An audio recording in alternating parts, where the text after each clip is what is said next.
Olá, aqui é o Thiago Pereira, criador do projeto Advocacia na Prática e do treinamento avançado Carreira Trabalhista. E nessa série de vídeos eu vou te mostrar uma nova forma de advogar na área após a reforma e lucrando com apenas 3 meses de atuação. Através de 4 videoaulas vou te ensinar técnicas, novas teses e jurisprudências que estão sendo formadas durante esses quase 2 anos da reforma trabalhista. Mesmo você sendo iniciante ou já experiente na área, eu vou te mostrar como é possível atrair clientes de forma ética, adotar estratégias processuais adequadas, atuar em alto nível nas audiências e redigir as petições de forma eficiente e que trarão mais honorários nas suas ações. Você pode estar se perguntando que isso é muito bom para ser verdade, e eu no seu lugar também faria a mesma pergunta.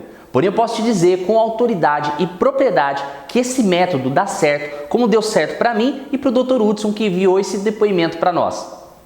Olá, meu nome é Hudson Naves, sou advogado em São José do Rio Preto e comecei a militar na área trabalhista e ganhei mais força, eu posso dizer assim, depois que conheci o método de ensino do Dr. Thiago Pereira.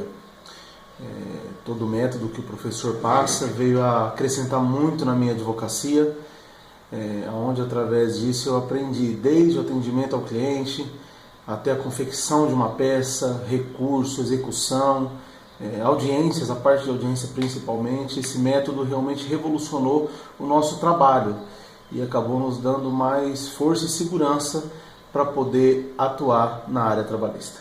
Muito obrigado.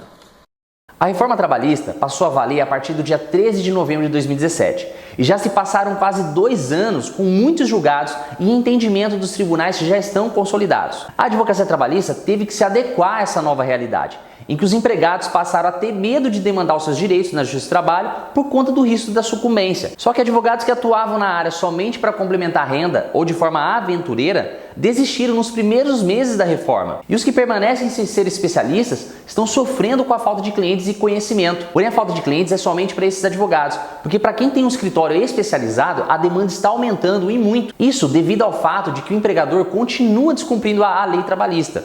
E aquele efeito negativo das notícias entre os empregados já passou. Quer outra prova disso? Vai na vara do trabalho da sua comarca para ver que as audiências continuam acontecendo e aos montes. Há pautas para mais de 1 ano entre a distribuição e a primeira audiência, como é o caso do TRT2. Eu estou aproveitando essa retomada das ações e lucrando com condenações e acordos, como esse que você está vendo aqui na tela.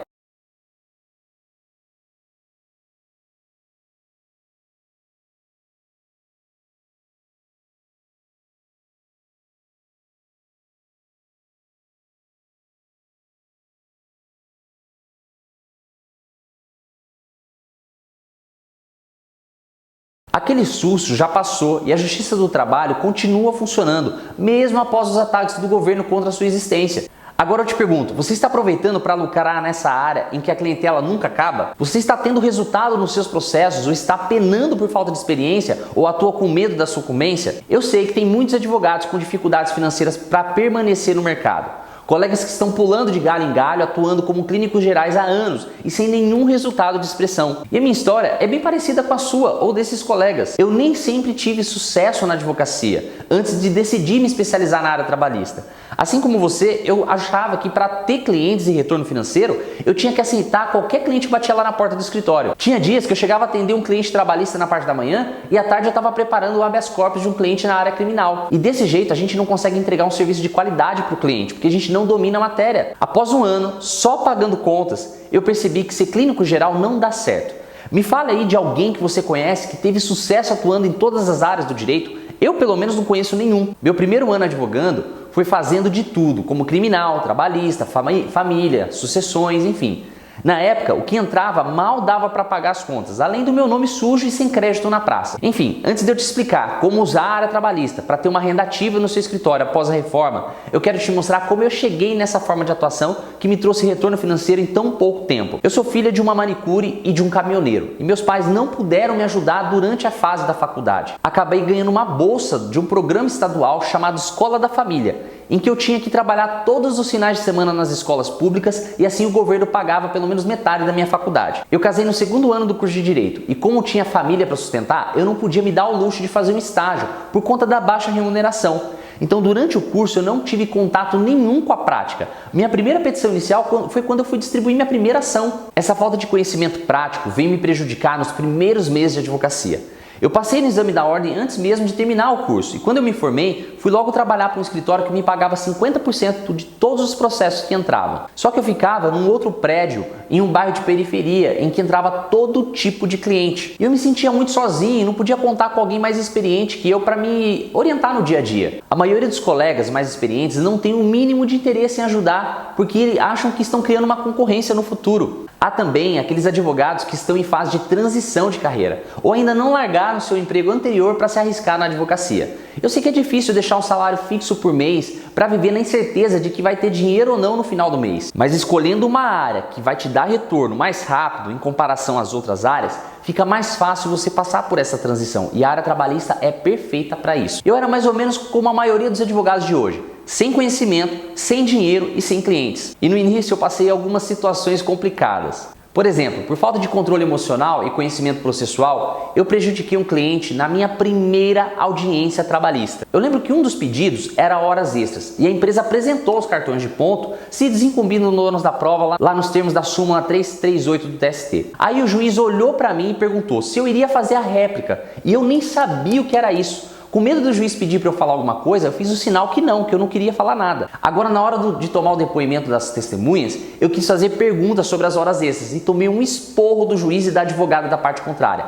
Eles falaram que como eu não tinha impugnado os cartões de ponto na réplica, eu concordei com a tese da defesa e não podia fazer prova. Eu saí de lá arrasado, me achando o pior profissional do mundo. Você já passou por isso? São dificuldades que enfrentamos diariamente na advocacia. A gente precisa estar preparado para isso. Mas você não precisa passar por isso se você aprender com o erro dos outros. No início, o novo advogado já tem poucos processos e pela falta de experiência, acaba prejudicando os poucos clientes que tem, perdendo a chance de ganhar algumas indicações. E a ordem natural das coisas é o novo advogado pensar primeiro em dinheiro, já que as contas vão vencendo mês a mês. Só depois é que ele pensa em clientes e, por último, se ele lembrar, ele pensa em adquirir conhecimento. Eu achava que para ter um retorno rápido, eu tinha que fazer qualquer acordo nos poucos processos que eu tinha. Depois percebia que eu tinha a chance de ganhar bem mais em favor do meu cliente, mas aceitava qualquer oferta da empresa porque eu precisava mais do dinheiro dos honorários do que o meu cliente do crédito dele. O cliente achava isso estranho, porque os colegas de trabalho que também entravam com a ação acabavam recebendo bem mais que ele. E óbvio, nenhum cliente é bobo. Eles percebiam que eu tinha feito um péssimo acordo e depois de receber ele nunca mais me procurava. Agora vamos confessar, quem aqui não fica pensando nos seus 30% de honorários quando houve uma proposta de acordo da reclamada na mesa de audiência? E no início é assim mesmo, contamos com qualquer dinheiro que entra para pagar as contas do escritório e se manter. Só que às vezes a gente esquece que os clientes podem ser a melhor maneira de fazer marketing na advocacia trabalhista, porque a indicação de um cliente para o outro tem um efeito poderosíssimo de te fazer o melhor ou pior advogado. No começo eu também atuava em várias áreas do direito. Eu já fiz criminal, civil, tributário, família, sucessões, tudo ao mesmo tempo em que eu fazia trabalhista, que era o carro-chefe do escritório. E como não tinha prática, também aviltava os meus honorários para não perder o cliente, a ponto de ser conhecido como advogado barateiro, que dá consulta de graça e que por várias vezes cobrava, por exemplo, um salário mínimo para fazer uma ação de alimentos. Eu lembro de uma situação de uma cliente que bateu lá no escritório e a primeira pergunta dela era se eu cobrava a consulta. Eu respondi para ela que eu não cobrava e depois de um tempo ela começou a levar um monte de gente lá para fazer consulta comigo e de tudo quanto é tipo de problema. E saía falando que eu não cobrava consulta e que era só bater lá na porta que eu atendia de graça. Foi então que eu percebi que eu mesmo fazia a minha fama, seja de forma positiva ou negativa. E naquele caso era completamente negativa, porque ela me conhecia por não cobrar a consulta e dar todas as informações que ela precisava de graça. Eu fui clínico geral durante 1 ano e posso te dizer que não compensou nem um pouco ficar perdido assim por muito tempo. É uma sensação de estar remando e não sair do lugar, enquanto eu via outros colegas tendo sucesso na advocacia em poucos meses, atuando somente em uma área do direito que eles escolheram. Mas daí vem o dilema: como me especializar e advogar somente em uma área e rejeitar outros clientes que poderiam me dar retorno financeiro imediato, como na civil ou na criminal? Foi então que eu entendi que o mais importante no início é o conhecimento prático e que o resto viria automaticamente. Mas como assim, Thiago? Eu vou te dar um exemplo muito simples. Vamos supor que você conhece o direito do trabalho, mas ainda as condições de trabalho, insalubre ou perigoso, porque você estudou sobre o tema lá no artigo 189 seguintes da CLT e nas NRs 15 e 16 do Ministério do Trabalho e Emprego.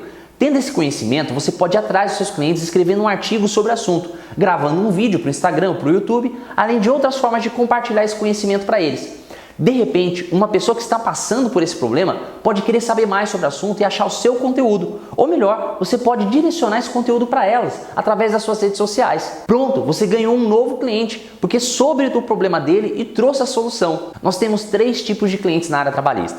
O primeiro cliente é aquele que sabe que tem um problema, sabe que tem a solução e vai buscar esse problema. Ele vai buscar um escritório de advocacia. Só que tem poucos clientes com essa mentalidade.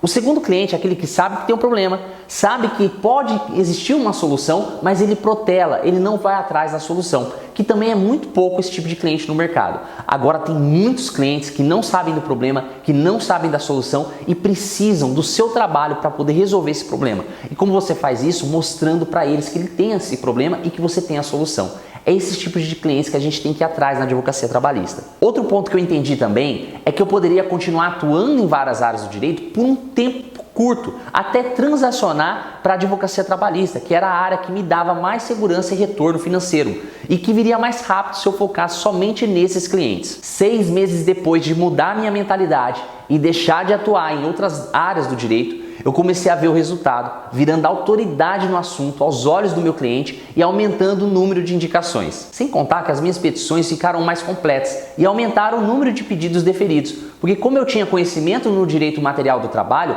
eu fazia uma entrevista de qualidade e isso repercutia nas minhas peças. Isso agora mais importante ainda após a reforma. Eu procurei conhecer a prática das audiências e perdi o medo, a insegurança e a falta de experiência que me prejudicava nos momentos que eu tinha que me manifestar oralmente e fazer as provas que precisava para convencer o juiz no processo. Somente em 3 meses eu comecei a ter resultados e hoje eu tenho um escritório rentável com uma boa carteira de clientes, empregados em empresas, com contratos mensais e só atendo por indicação. Tudo isso porque eu decidi mudar o rumo da minha advocacia lá atrás e eu sei que isso é possível para qualquer um. Quando eu percebi que o melhor caminho era esse, ter conhecimento prático e se especializar, eu comecei a ensinar outros colegas que passavam as mesmas dificuldades que eu. Eu participava muito de grupos de Facebook e via que a maioria tinham as mesmas dúvidas. Então eu comecei a ensinar o meu método de atuação desde o atendimento ao cliente até a condução do processo. Muitos colegas começaram a seguir essas dicas e depois começaram a me mandar os seus resultados.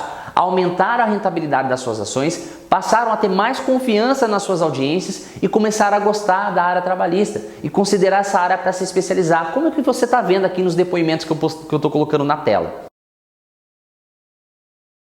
Quando eu vi que isso dava certo para mim e para outros colegas, eu decidi ensinar um número maior de advogados, porque eu sei quais dificuldades a maioria está passando hoje, principalmente com essas alterações da reforma que vem separando o bom advogado do advogado aventureiro. Agora, eu vou te mostrar por que a reforma exige uma nova advocacia trabalhista e muitos advogados ainda não acordaram para isso, atuando com as velhas práticas e prejudicando seus clientes. Sabemos que a sucumbência é o terror do advogado após a inclusão do artigo 791A da CLT, porém muitos advogados não estão atentos a esse risco se advogar como antes. Nos pedidos de adicional de insalubridade ou periculosidade, por exemplo, antigamente a gente pedia os dois para ver qual o perito constava no local de trabalho, sem se preocupar qual queria ser deferido. Não nos preocupávamos nem com o risco de pagar a perícia, já que a JG era ampla e irrestrita antes da reforma. Agora, você tem que analisar 2 pontos importantes sobre esses pedidos. Primeiro, é se seu cliente realmente tem direito a um desses adicionais. E você pode descobrir isso estudando as normas regulamentadoras do Ministério do Trabalho e Emprego, número 15 e 16, onde lá consta um grau de risco para cada tipo de agente nocivo que o empregado está exposto. Eu peguei um caso de um ajudante de produção em uma fábrica que produz para-brisa de carros.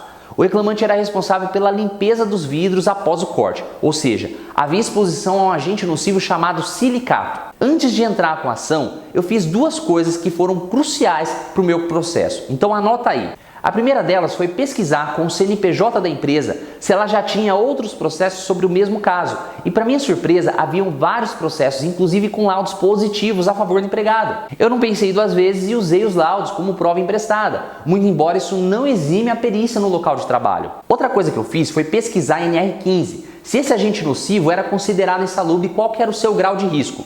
Eu achei a resposta lá no anexo 13, em que o trabalho exposto ao silicato é de grau máximo. Com essas duas pesquisas, eu tinha a tese toda pronta e a segurança de que o pedido provavelmente seria procedente, além de facilitar a liquidação na inicial, em que eu usei o adicional de 40% para calcular o valor do pedido. Lembrando que o adicional de 40% ou 20% ou 10% é sobre o salário mínimo vigente na época. Essa é uma nova forma de advogar que eu implantei aqui no meu escritório e os laudos têm sido exatamente do jeito que eu alego na inicial, como você está vendo aqui na tela.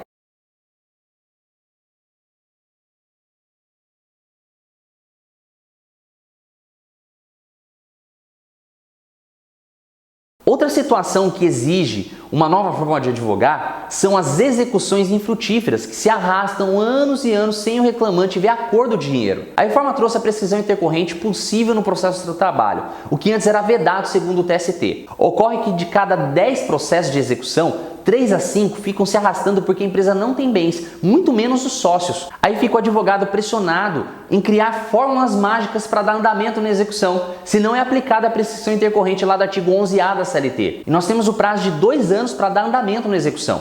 Aqui no escritório eu dou andamento da seguinte forma: assim que tem um trânsito em julgado, eu baixo o processo e começo a fazer os cálculos. Quando são cálculos simples, eu mesmo faço no PJE do TRT 18. Porém, quando são mais complexos, envolvem horas extras, eu mando para um parceiro fazer para mim os cálculos. Com cálculos em mãos, eu faço uma petição informando ao juiz do trânsito em julgado. Apresento os cálculos e já peço o início da execução, intimando a reclamada para se manifestar nos termos do artigo 879 da CLT. Ainda, na mesma petição, eu peço que o juiz homologue os meus cálculos e intime a reclamada para pagamento no prazo de 48 horas, no prazo do artigo 880 da CLT. De forma subsidiária, eu já peço que o juiz faça a penhora online via Bacenjude ou Renajude, em caso de a reclamada não fizer o pagamento no prazo. Mas, Thiago, e se o Bacenjude ou Renajude vier negativo, o que eu posso fazer? Agora, com a reforma, você pode fazer o requerimento de desconsideração da pessoa jurídica, que é feito nos próprios autos, dependendo do tribunal. Na petição de requerimento da desconsideração da PJ, eu já peço para o juiz as medidas de constrição de bens, como a penhora online, via Bacenjude ou Renajude. Depois eu peço a penhora livre de bens na empresa e na casa dos sócios. E por último, e novidade agora com o cenário trabalhista, é a suspensão da CNH ou do passaporte. Isso é perfeitamente possível, como você está vendo aqui na tela, um dos julgados a favor do empregado.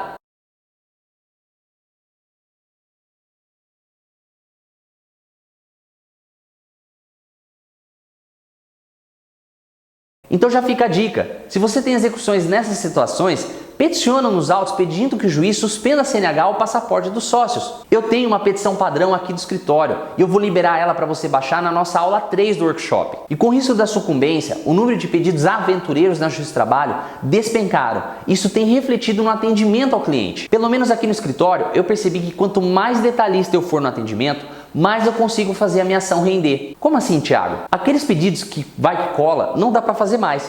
Por isso nós temos que reclamar somente o que o cliente realmente tem de razão e as provas que constam nos autos. Por isso, eu adotei uma entrevista mais específica com o meu cliente no atendimento, extraindo tudo o que for possível do que aconteceu durante o seu contrato de trabalho. Eu vou dar um exemplo de um pedido que pode ser feito em qualquer reclamação trabalhista, mas muitos advogados não fazem por falta de conhecimento. Na hora que o cliente vem com a documentação em mãos, eu dou uma olhada no aviso prévio ou no TRCT para saber qual foi a data da dispensa do obreiro. Depois, eu vou na convenção coletiva da categoria para saber qual que é a data base prevista para reajuste salarial. Para quem não sabe, a data base é o período do ano destinado à correção salarial e revisão das condições de trabalho previstas em acordo ou convenção coletiva. E se a data da dispensa do reclamante for dentro de 30 dias que antecede a data base, como previsto na norma coletiva, vai acarretar uma multa de um salário prevista no artigo 9º da Lei 7.238 de 84. E mesmo que a dispensa tenha ocorrido antes desses 30 dias, mas a projeção do aviso prévio vai cair nesse período, também é devida a multa nos termos da súmula 182 do TST, anota aí. E essa multa de um salário é revertida pro empregado. Veja que com um pouquinho de conhecimento, só analisando a documentação, você pode garantir um salário do seu cliente. Sem contar que aqui você não precisa nem fazer prova testemunhal, basta baixar a convenção coletiva e apontar a cláusula da data base e a data da dispensa na sua inicial. Isso é só um pouco do meu jeito de advogar e o que eu ensino para os meus alunos, porque tivemos que nos reinventar após a reforma, para não ficar para trás, e foi assim que eu reinventei a minha advocacia. Enfim, esse vídeo está ficando muito longo e ainda temos mais 3 vídeos para discutir sobre como ter renda ativa em pouco tempo advogando na área trabalhista com as modificações da reforma. Nós vimos neste vídeo a importância do conhecimento na prática e que o jeito tradicional de advogar, esperando resultados em 5 anos, não dá certo, fazendo com que o advogado desista da profissão ou fique estagnado no tempo, atuando como clínico geral. Já no vídeo 2, que será liberado na quinta-feira, eu vou te ensinar como preparar o seu escritório para atrair e atender clientes trabalhistas de acordo com a reforma, aumentando a rentabilidade das suas ações. Vou te ensinar ainda como é possível você ter êxito nas suas audiências, mesmo sem experiência, mas usando um método prático de atuação que faça a produção da prova com qualidade, sabendo até quais perguntas você precisa fazer para as partes ou testemunhas. Então fica atento que esse vídeo vai ao ar na quinta-feira logo pela manhã. Aqui em cima tem um menu onde você pode navegar entre as aulas. A partir de quinta-feira você vai poder navegar entre a aula 1 e 2 a hora que você quiser. Agora eu quero te pedir um favor especial. Está vendo aqui embaixo um espaço para você escrever? Eu gostaria muito que você deixasse os seus comentários sobre a aula de hoje e o que você vem enfrentando de dificuldade na sua advocacia. Eu farei questão de responder um a um desses comentários. É muito importante a sua opinião e a sua participação para que eu possa preparar uma aula 2 ensinando aquilo que realmente vai te ajudar a ter sucesso profissional na área trabalhista. Abaixo desse vídeo também tem os links para você participar das nossas redes sociais, como no Instagram, que diariamente eu posto stories ensinando o direito do trabalho de uma forma dinâmica e puramente prática. Tem também o nosso canal do YouTube, onde eu posto vídeos de pura prática trabalhista em audiências, petições, acordos, enfim. Agora eu vou te deixar com alguns comentários de alunos e clientes que usaram meu método de atuação e tiveram resultados em pouco tempo advogando na área trabalhista. É isso aí, nos vemos na aula 2 e fica atento ao seu e-mail para receber o link de acesso que será liberado na quinta-feira às 8 horas da manhã. Também queria te avisar que as aulas só ficarão disponíveis durante o evento. Depois elas vão sair do ar na próxima segunda-feira. Um abraço e sucesso na sua advocacia!